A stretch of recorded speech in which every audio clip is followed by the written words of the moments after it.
World Superbikes 235. First up, cars on 4.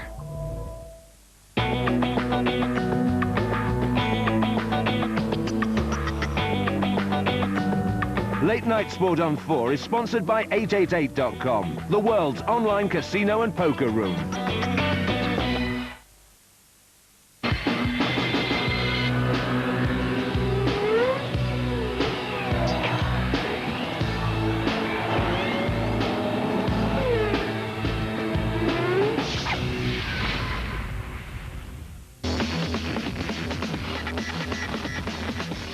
Hello and welcome to the latest action from the World Touring Car Championships here on 4.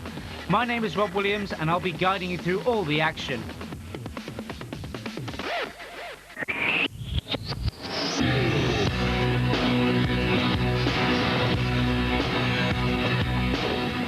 We move from Belgium to Germany for rounds 13 and 14 and the aptly named Motorsport Arena in Oschersleben. The drivers will be doing 14 laps of this tight and twisting course.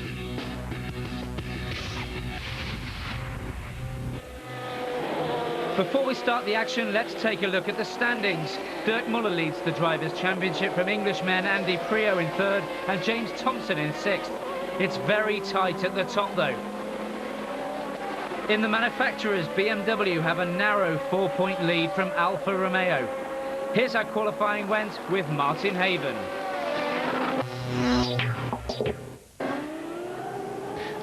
In the championship standings as he arrives at the German racetrack. Jürgen Müller carrying just 15 kilos of success ballast, and as a result he is the fastest of the BMW drivers. This tight and twisty track really favours the BMWs. They've won 5 of the previous 6 European Touring Car Championship races here, and that means that the Alfa Romeos are likely to struggle a little.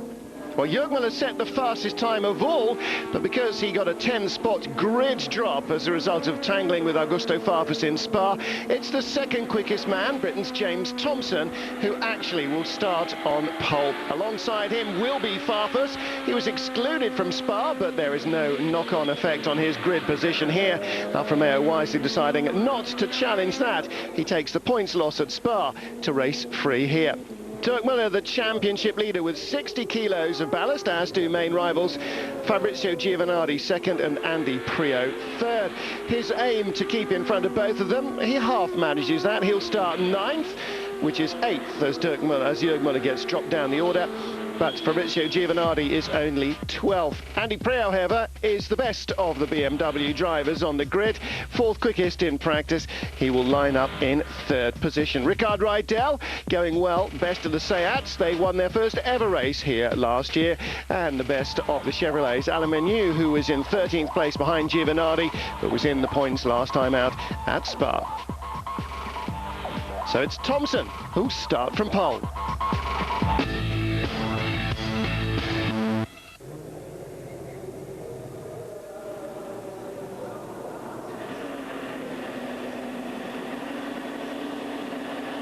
Green flag at the back of the grid. Red lights are on. A very quick change indeed has caught everybody napping. James Thompson gets a great start, and Augusto Farfus trying to hold off Andy Priaulx into the first turn. Priaulx on the outside line, little bobble between them. That should go unpunished by the stewards. Then the Seats trio ahead of the number 43 car of Dirk Müller. So Dirk did not get a good start either. An extremely quick change of lights. They were barely red before they were off, and Thompson responded very well indeed. Priaulx holding an inside line from Augusto Farfus. Next up behind him, Gabriele Tarquini, then Dirk Müller, in fact, ahead of the Seats, and Jürgen Müller behind. So that was a good start from Jürgen Müller to come from 11th position on the grid. He's picked up a couple of places, but he's now got 3 quick Seats to try and get by. Long way up from the fastest man in qualifying. Augusto Farfus having a look inside Andy Priaulx as they come out of the long left-handed turn 4 up to the little Bill Stein chicane. This is a straight-through job, and Fabrizio Giovanardi from 12th on the grid rejoins behind Eric Ellery's Peugeot and Sasha Plurdel's Ford Focus, and that means he is 26th and last as they head off with 14 laps of this track in front of them. Well, David Leslie, very quick start, and that means that the BMWs perhaps didn't have the advantage they might have hoped for earlier. Well, look, Giovanardi getting tangled with Giuseppe Ciro, and those two guys, of course, one won the race on the road, one won the race in the scrutineering, well, not in the scrutineering bay, but in the steward's office afterwards at Spa. Ciro first, Stefani Daste, his teammate, of course, it was, who was first across the line, but Giuseppe Ciro there getting tangled up with Giovanardi. But across the line, Andy Priaulx looking for a move on James Thompson, but he's just not close enough. Thompson, winner in Monza, and not since, will want to run away and make the most of this pole position. Yeah, James has made that good start that he wanted. He was really pleased to be on the front row. He did a really good lap right at the very end of qualifying to put himself right up there. And he's got the opportunity now just to try and stretch away a little bit, because Andy Priaulx under a lot of pressure from Farfus right behind, and right behind that's Gabriele Tarquini. And then we get to the BMW of Dirk Muller. And the two Alfa Romeos, very quick round here. They were quick in qualifying, and they'll be trying their hardest just to get any mistake they can. A little bit wide, like Andy went there, and then we want to dive down the inside, and once they get beside, then you get that bit of a touch. And we've seen from previous races just how aggressive Augusto Farfus can be. He's been in the wars more than once this year, and he's been thrown out of races and had his wrist slapped and all sorts of things. Well, of course, fairly soon he should be banned, actually. He was excluded from Spa for trying to ram Jörg Muller into the pit wall. Now, Alfa Romeo very cunningly did not appeal against that exclusion. He's not going to win the championship, so what does it matter if he doesn't gain any points for that race at Spa? What it did mean, of course, that he was free to qualify and race unfettered by any success balance. Peter Terting elbows his way through past Stefan Ortelli, and here comes Jörg Muller as well, past the Frenchman. Ortelli, the Monegasque, I should say more accurately, and Jörg Muller gets past Peter Terting as well. That was a very good little sequence of corners for Jörg Muller. He's alongside Terting. Terting, a race winner in Mexico, just holding on in front of Jörg Muller. And that is the battle now for the BMW teams to focus on. James Thompson still leads from Andy Priaulx. Augusto Farfus Jr. in third place. Fourth, it's Gabriele Tarquini. Fifth, Dirk Muller. And sixth position is the best of the Seats. That's Hodi Kane. In the pits, Fabrizio Giovanardi. Well, the man who has made most points in the last 6 or 8 races is now struggling. He will rejoin the race. It sounded like he was getting ready to leave the pit apron then, but obviously any chance of points here have gone. His best hope is to get as far up the order as he possibly can for the start of race 2. But you lose pretty much a lap anytime you come into the pits on this tight Oschersleben circuit. Very slow getaway from all 3 Chevy Lacettis. They were absolutely stationary there, and the best place Ford getting away very slowly as well. Thomas Klenker and Michel Funke both know this track very well. The Ford Focuses are based here, and that on board with Dirk Muller shows just how quickly the front drive cars, wow, that was Jörg going by like an absolute rocket ship. And Jörg, so in fact that's the positions. It's Jörg in front of Dirk. Having said that it was Jörg and Dirk together in their grid lineup, it is Jörg Muller who is currently lying in 4th, Dirk Muller who is down in 8th position. So Jörg Muller chasing the Alfa Romeos in his BMW, and the BMW of Andy Priaulx, of course. And he's got Ricard Rydell right behind him. So Rydell is the best of the Seats, and Rydell, of course, the race winner here last year. Seats' first FIA European Touring Car Championship win. They have since claimed their first World Touring Car Championship wins as well. And this track, a good one for Seat. David, last year their first win, the year before their first points in the European Championship. Yes, I don't know what it is about the circuit. They've always got extremely well here, and they do like the circuit, and they were looking for some very good results. They've got the new CLA out, their new car that's coming out this year. On the circuit just as it hits the showrooms this weekend throughout Europe. So that car went very well in qualifying and practice, so they're looking forward to a good result from that as well. That's got Jordi Genet in it. He's done most of the testing in the car, which is why he's driving it. They're saying they're hoping to have all their drivers in Leon by the time they get to Valencia, so maybe not for the next meeting, but certainly the meeting after that they'll have all their drivers in the new car. So it seems like Kane will be the only man taking the new Leon to Turkey. But that's where they go next after this one, Istanbul. Meanwhile, it's deadlock out front. Thompson using the ideal racing line, and Andy Priaulx unable to find a way by, but he is right on Tomo's back bumper. And we've seen in previous years when it's been hot here, as the races have progressed, particularly if you don't have fresh tyres for race 2, then it can make a big difference, the tyre wear between the front drive and rear drive cars. And despite the reverse top 8 in the grid, we have seen Dirk Muller winning and Jörg Muller winning races in both first and second. And James Thompson has now been given a drive-through penalty. The race leader has given a drive-through penalty because he had mechanics working on the car after the 5-minute board, and off goes the number 2 as well. That's Tarquini. There's something wrong with his car. Well, Tarquini had a huge explosion in the front end of the car last year here. Remember, the entire front end looked like it had suddenly seized and dropped out of the front end, and that all but polished off his championship chances as they headed to the final round in Dubai.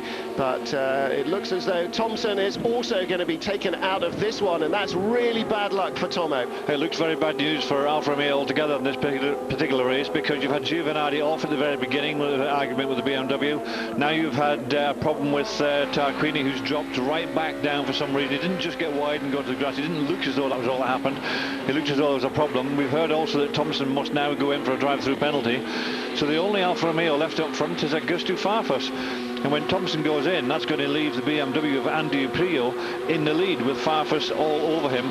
Right behind that, the other BMW of Jörg Muller. Thompson stays out still. Farfus in third. Between them is Priaulx, Dirk Muller.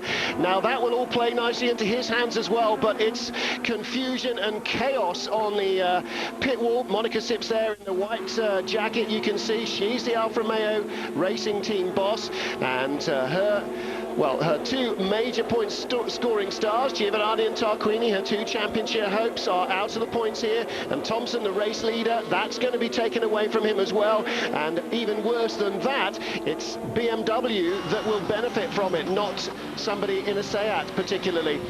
On board with Dirk Muller further back there. He's still got a couple of Seats in front of him, but to lose a couple of the Alfa Romeos was very fortunate indeed for the Schnitzer drivers. Jörg Muller really pushing hard behind Augusto Farfus, and Rickard Rydell's sticking to it as well. He's in 5th place. It's not beyond the bounds a possibility that he might win another race here as well this year, as he did last year. And Priaulx looking to the inside, into the S's.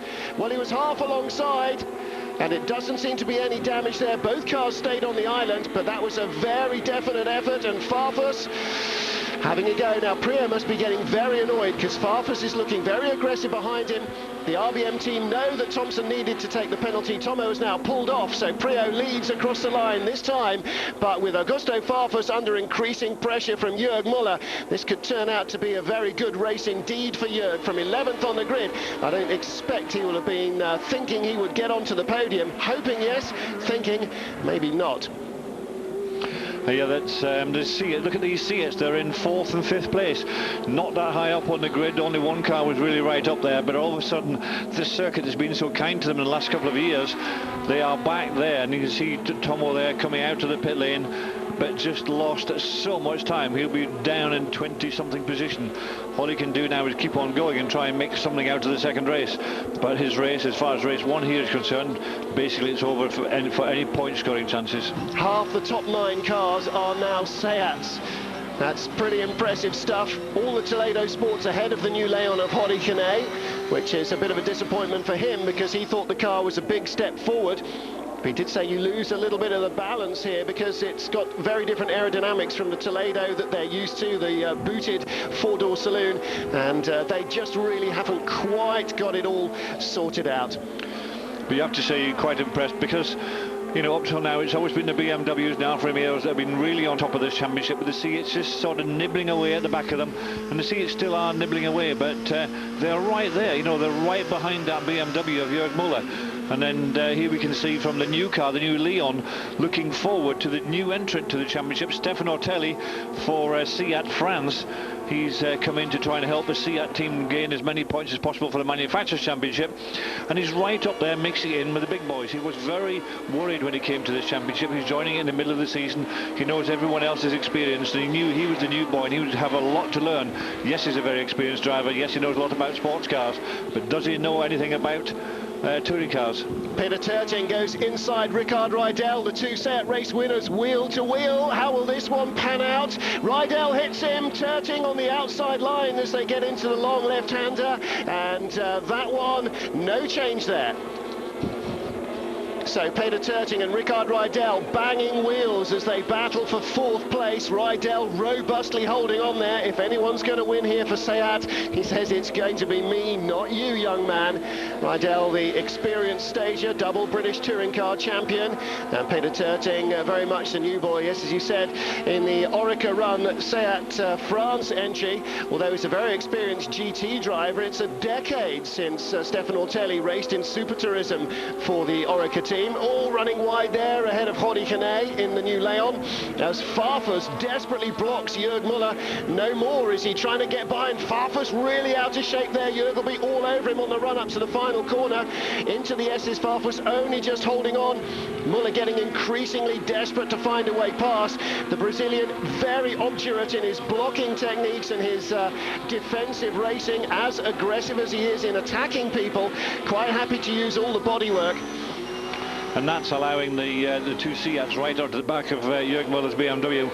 So Jörg, as well as trying to get past that Alfa Romeo, now has to watch his rear, because you've got Rickard Rydell snapping at his heels, thinking, well, if there's any mistakes to be made, I'm just here waiting to take whatever's going to come my way. And that's how they've gained a lot of places in this circuit before, and they've just always just been hanging in the background, waiting to pick up whatever's left for them. 8 laps down, and Englishman Andy Priaulx is hanging on in first place. Find out if he can stay there till the end after the break. Welcome back to round 13 of the WTCC from Oschersleben in Germany. There's just over 5 laps left to go, so let's rejoin commentators Martin Haven and David Leslie.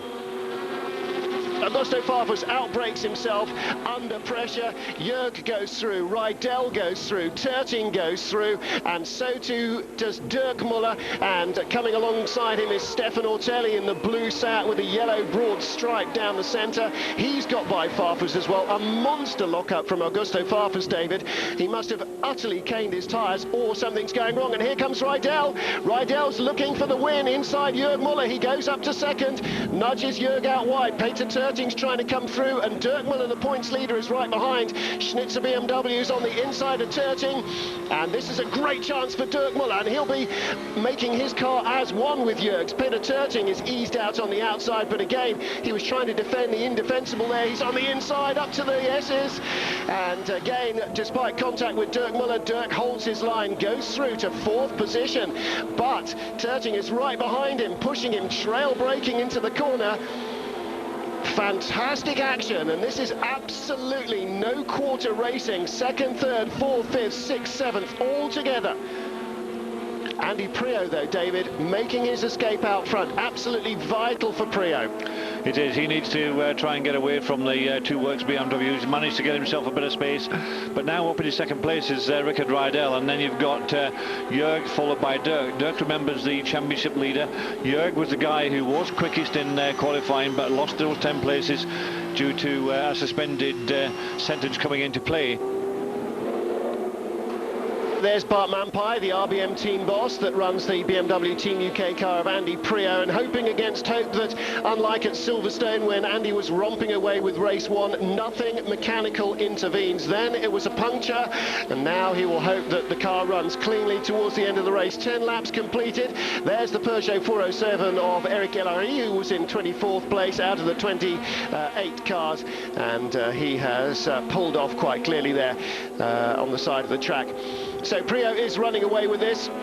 But the moment, Ricard Riedel looking to get himself on the podium again for Seat, and Jürgen Dirk. How will that one end up? Jürg will not want to let Dirk past and won't be ordered to let Dirk past, but Dirk Müller has at least one eye on the championship. He's been leading this season right from the first race weekend, and he doesn't want to give away any points. Big mistake by Stefan Ortelli, ran out very wide indeed there. Haudicane battling with Augusto Farfus and the Ravaglia twins. Zanardi goes by and Garcia gets spun. Well, it was Garcia that was further up in that little battle behind. He was challenging Ortelli, and he obviously made an abortive move there. Ortelli went off, and Garcia couldn't hold on, got eased out onto the outside line. Zanardi goes through, Menu, Klenker, Tarquini goes by as well. Garcia having to recover from the dirt after that spin, and still Augusto Farfus under pressure further back. Another monster lock-up from him. Let's have a look close in as the Seat Leon of Haudicane tries to go by him.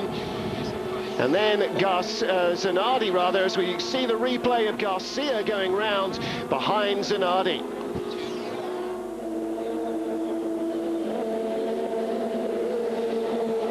Ricard Riedel, second place at Oschersleben, with Andy Priaulx leading the race. Jürg Müller in third, Dirk Müller in fourth, the two Schnitzer BMW drivers.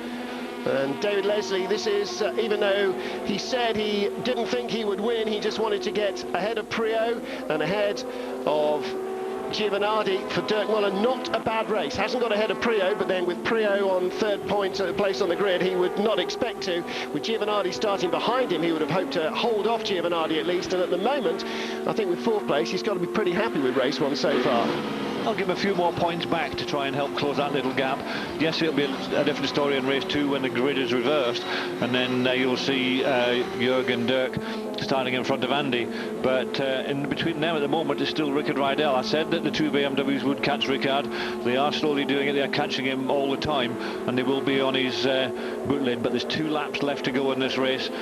Out of the 15 laps, and you can see how hard Peter Terting's trying with the other Seat, who's just right behind, and just a great line of cars behind that. You've got Ortelli, you've got Farfus, you've got Jordi Genet, you've got Zanardi, you've got the first of the Chevrolets, then the first of the Fords, and it just goes on, one after the other. There's nothing separating all these cars. The whole grid is very competitive from start to finish.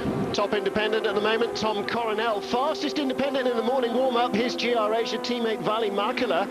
And as we have said about Ortelli coming in with the Orica team and the Seat Toledo going very quick right from the moment his feet touch the ground, so too in the independents. If you buy one of the Seat Toledos and run it, the factory give you everything you need to run it fast. All the information you need. We saw the Seat team wall there as the RBM team.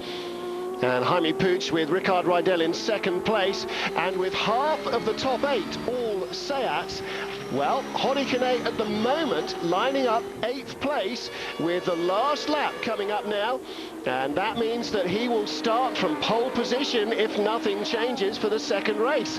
And we saw Peter Terting fight a huge defensive battle from the pole in Mexico to win. We have seen Haudicane and Ricard Riedel both start from pole and fight huge defensive battles, and Ricard Riedel winning a race as well in the last race meeting here at Oschersleben last season.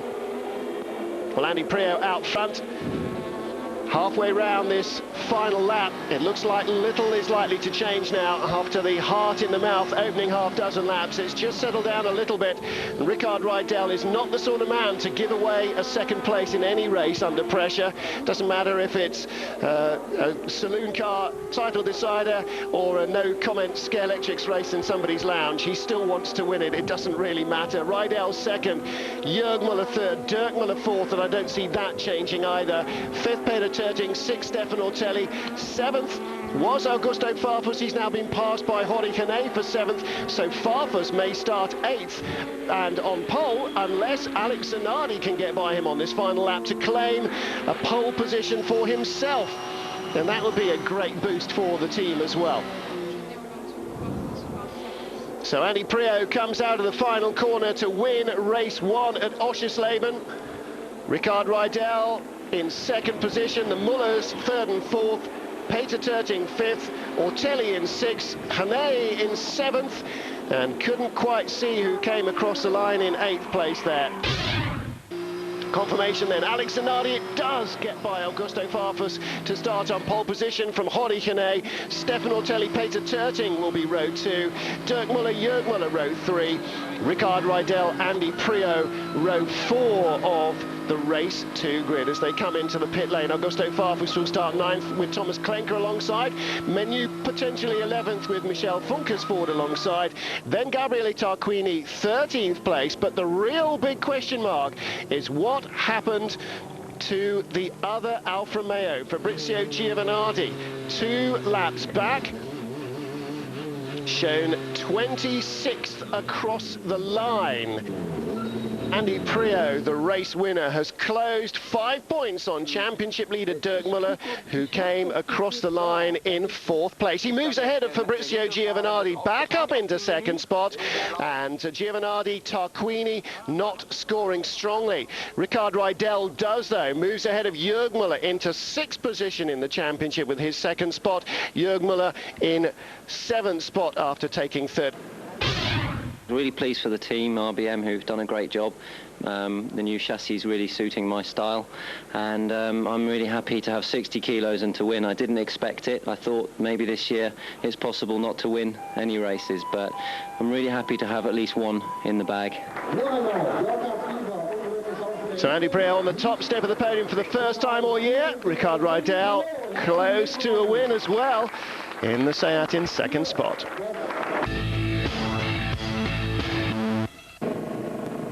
Great stuff from Andy Priaulx in round 13. Time for round 14 now. Remember, the top 8 in race 1 are reversed on the grid for race 2. Let's see if Andy can get on the podium again. Once more, it's Martin Haven and David Leslie.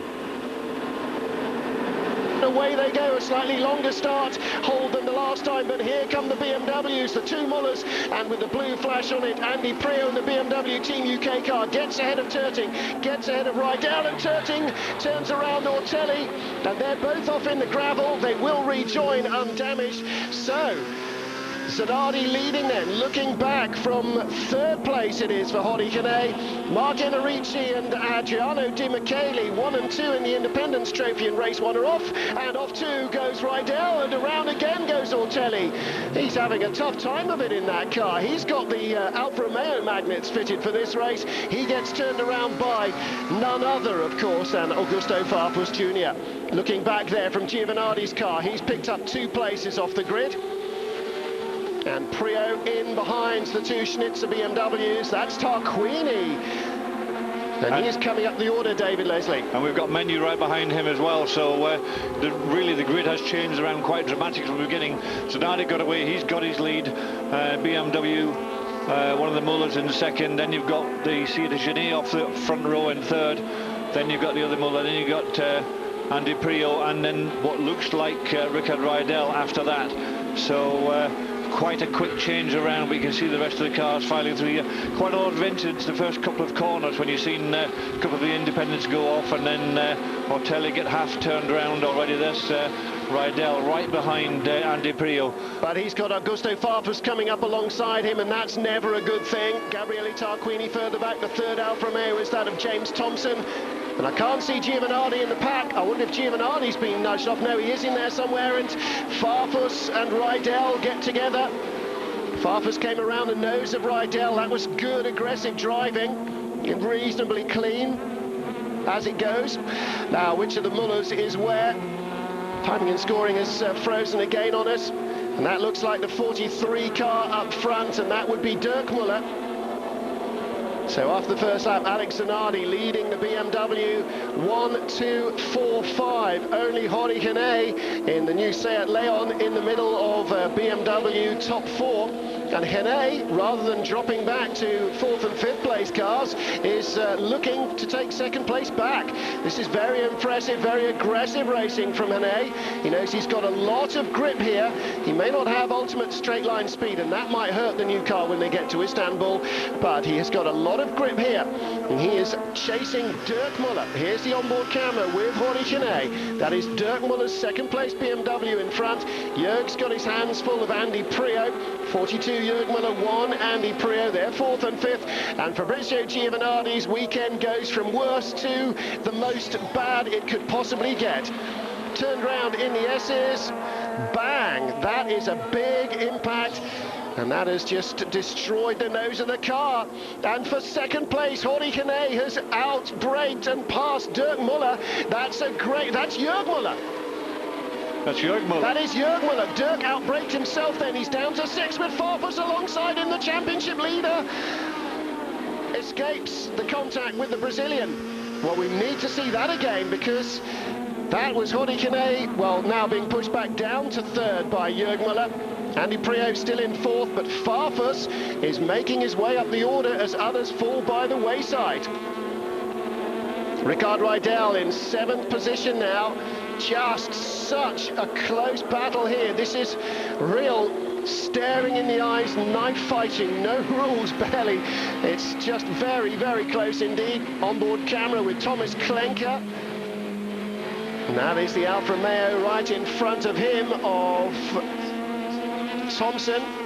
In fact, it's not. It is Tarquini who's just got by Klenker for 8th position. Giovanardi, we're hearing, is okay out of the car. I don't suppose his mood will be the greatest. Oh, shame. Ortelli got such a slow start, even by front-wheel drive standards, and got into the Seat trio there. Peter Terting, the man inside him, 3 into 1 wouldn't go. And Riedel on the inside got away with it, and Enrici and Di Michele getting together there behind as well. As a legacy of them coming back on? Yeah, pretty much. No, they managed to touch each other without actually getting involved with Ortelli when he came back on, having their own accident. But certainly Ortelli, not used to these front-wheel drive cars getting off the line. His usual starts are rolling starts. Made a very bad start indeed there and got himself back into the pack. Once he's in the pack, he's discovered just how hard it is. Once you're further back and away from the leading cars, then you really are in a few problems. And that was the back of Giovanardi's car going off there. And you can see he got touched with somebody else. And he has 2 teammates. Oh dear. Round one of them goes. That's Stefano D'Aste, the man who won, didn't win at Spa, getting in contact with Giuseppe Ciro, and I thought it was Antonio Garcia's car, but it's not. There is the blue and white BMW.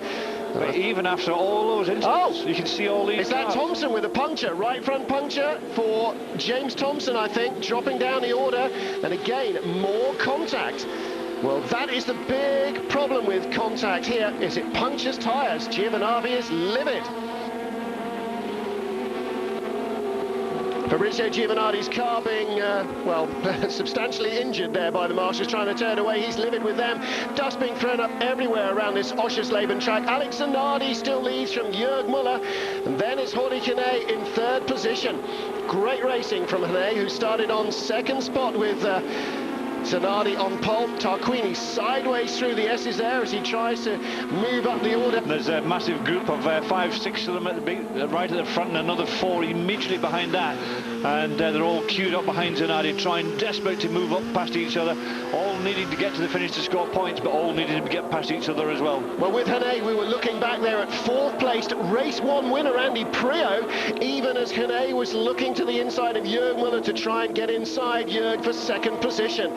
As you say, David, 5, 6 cars in the lead group, and then another half dozen battling for everything else right behind. And not all the remaining 6 will be able to get into the points. Yellow flags at the S's, and that is as they tow away Zanardi's car, and that's one of the 2 overtaking opportunities here on the track. With Kane, again, see Jürg Müller pulling out. He's not close enough into the S's.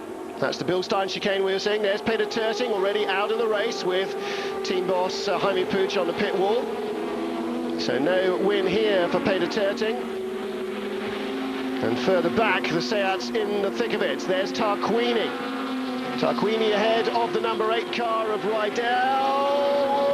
Once again, Tarquini got himself out onto the gravel, and that allowed Riedel up the inside. A bit of a touch, and there was Tarquini off, and he's lost about 4 places. Returning the compliment of the previous lap where Tarquini eased him out a little wide and got by. So Riedel stays ahead of Thomas Klenker, and there's Antonio Garcia inside Alain Menu, and he picks up that place, and that was for 9th spot, so just 1 away from the points. And with Thomas Klenker's Ford in front of him, looking like like it might score World Championship points here, and in fact Klenker at home with a significantly dinged door, having a go at Ricard Rydell, and this will be for 7th position. So Rydell from Klenker, but the top 6 altogether. Well, after 5 laps, Alex Zanardi is still leading after starting in pole. What a story it would be if he could claim the victory. See what happens after this quick break.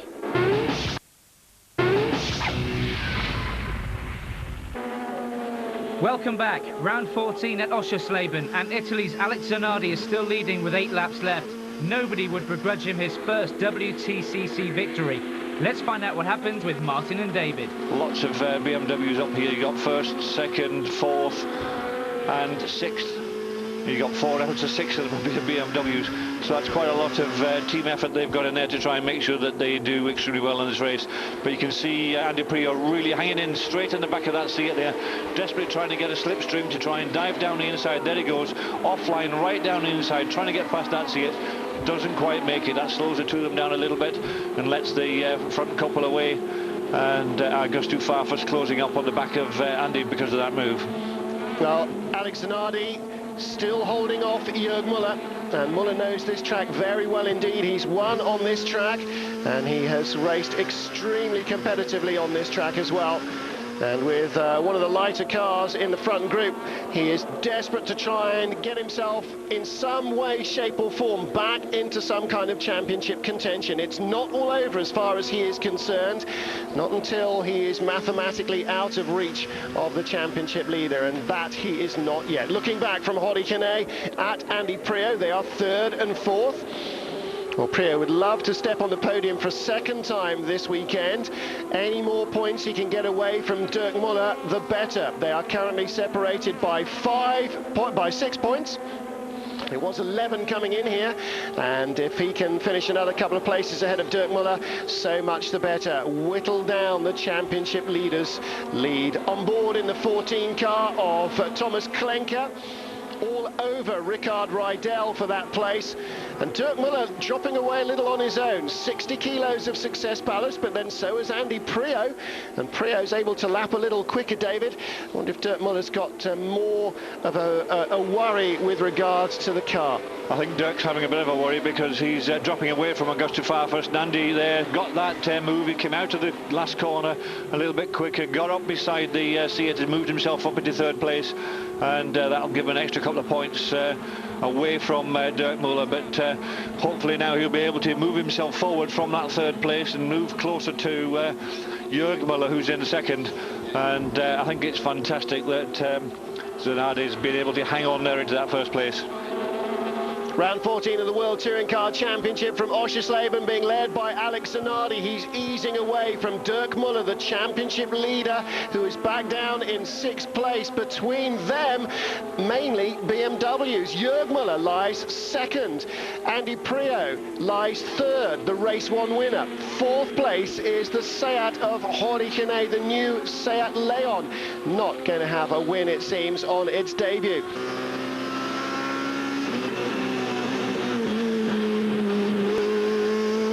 David Leslie, on is very much even between the factory cars and the other BMW teams here. It certainly seems that nobody's got a major advantage. I wonder whether that will continue to the end of the year or not. You never know. The works cars are the works cars now. They'll always get the new bits first. They always do the testing, development work. They're the people who've got the finances to be able to afford to go and do that work. So once that's done, they'll have their first bits and pieces. And if there's something new to be had and to make the car faster, then it will always be on the works cars first, and then it follows on very quickly onto the other cars. But you can see how quickly the other cars here. We've got the other teams in both in 1st and 3rd place. You've got the Roberto Ravalia team in 1st place with Zanardi driving, and you've got in 3rd place the Bam Meyer team with Andy Priaulx driving. So you have to say that certainly with BMW, all parts are shared out very evenly. We've already said that with Seat earlier on. If you want to race a good competitive car, then get a Seat, because we've seen how well the new team arrived this weekend with Ortelli driving, how quickly they've been going, and also the team that's been around for a long time driving a Seat, the GA Motorsport team with Tom Cornell driving. Very quick indeed. So all these manufacturers they want their cars to do well. They don't hang back and keep bits and pieces just for themselves. They make sure that all their customers benefit from any development they do to try and make sure that they score as many manufacturers' points as possible. And there we see two not very happy Alfa Romeo drivers. Not sure what happened to Thompson. We certainly know what happened to Giovanardi, that big accident, having been turned around by somebody. But James Thompson also walking back with him, very disheartened, I think, the Alfa Romeo team this weekend. I would have thought so, very disheartened indeed. In fact, it was a white and blue BMW. I think it must have been Carl Rosenblad that was the car that tangled with Giovanardi there. We saw in the replay white and blue. I wondered whether it was Antonio Garcia. He was too far up the order and is still running. Rosenblad still running as well, down in 18th place, but that would have been about where Giovanardi would have got to. Rosenblad started 22nd, Giovanardi 25th on the grid. So, of course, what benefits BMW is having lots of BMWs in the top order, which means Alfa Romeo, as a manufacturer, can't score so strongly. And it also means that if there are lots of BMW drivers keeping Alfa Romeo drivers out, then a good scoring factory BMW driver has the advantage of a better looking score compared to his rivals.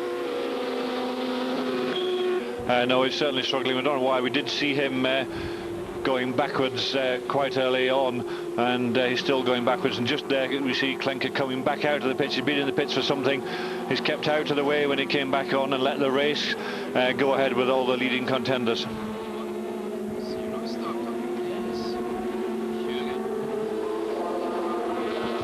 What kind of a fairy tale ending are we going to see to this race, or will it be heartbreak for Alex Zanardi and Roberto Ravaglia's BMW Italia Spain operation? The Italian driver came back to touring cars over a season and a half ago in a specially adapted BMW 320i run by Ravaglia's team with hand controls. He uses his prosthetic legs for the braking, but the clutch, the gear change and the throttle is all worked from the steering wheel. Last year was a tough season for Alex Zanardi. He spent the entire year basically learning to drive the car with the fingertips rather than the seat of the pants and the feet, which of course he had been used to doing before his near life-ending accident at the Lausitzring in his Champ Car final race. And with a lap and 3/4 still to go, he is leading round 14. Now, Jörg Müller is not, when he's in a racing car, the most soft-hearted of men. If he can win this race, boy, he's going to win it. And Andy Priaulx will take the win if he can get it as well.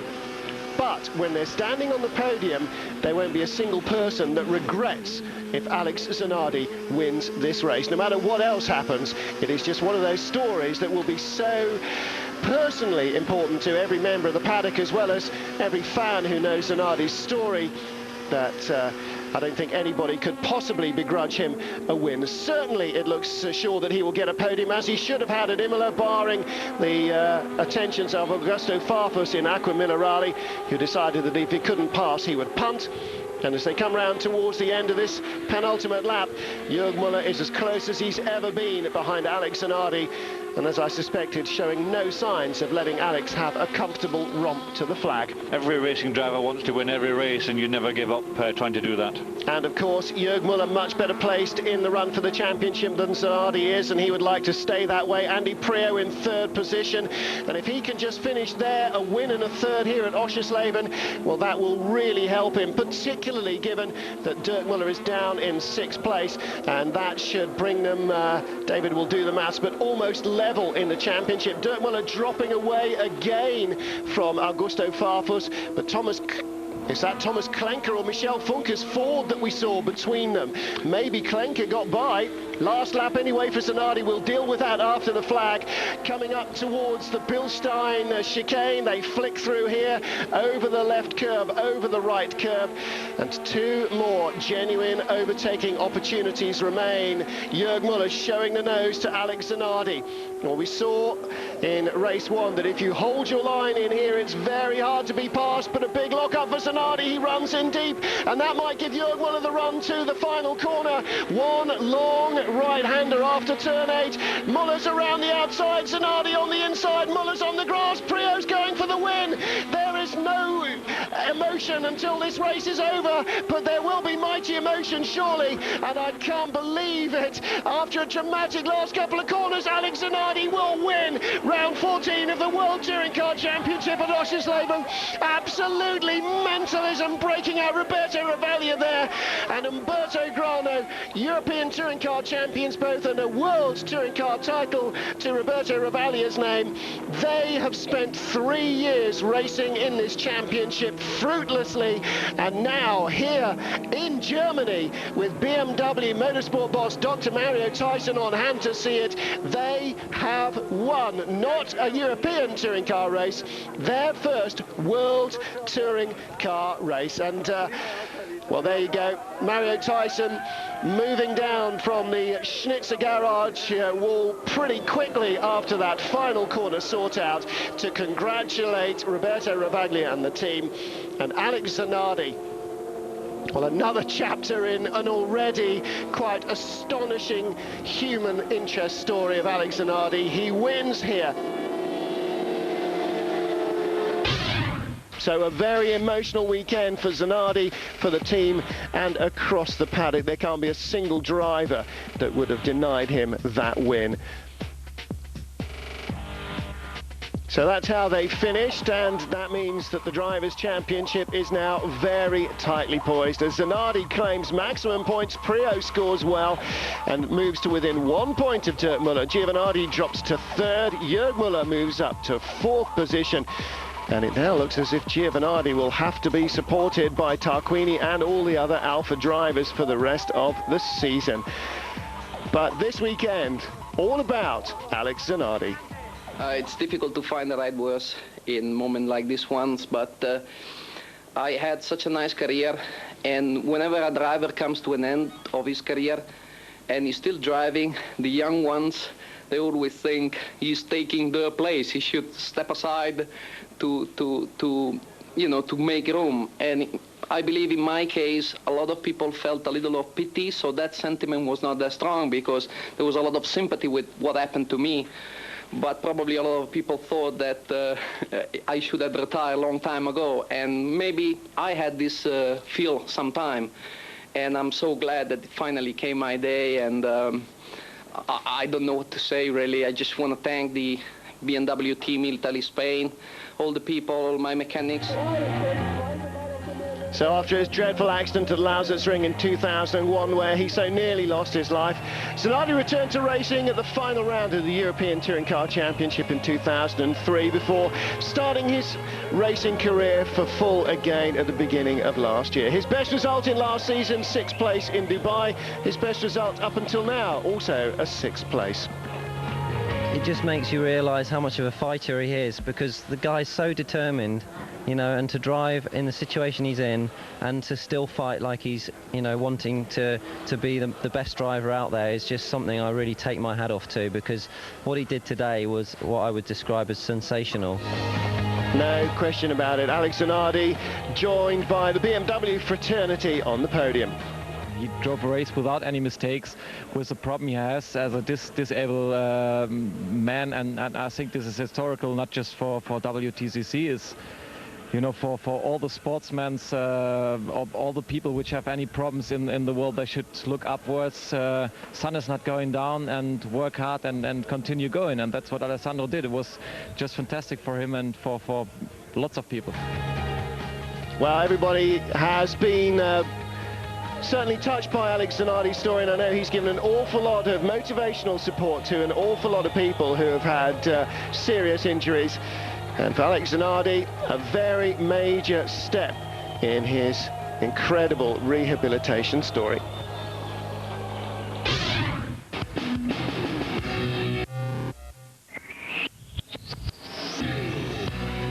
Well, that wraps up a truly inspirational edition of the World Touring Car Championships. Many congratulations to Alex Zanardi and his team. Next up, we travel to Turkey for rounds 15 and 16 on the banks of the Bosphorus at the Istanbul Speed Park. Take care, and I'll see you soon.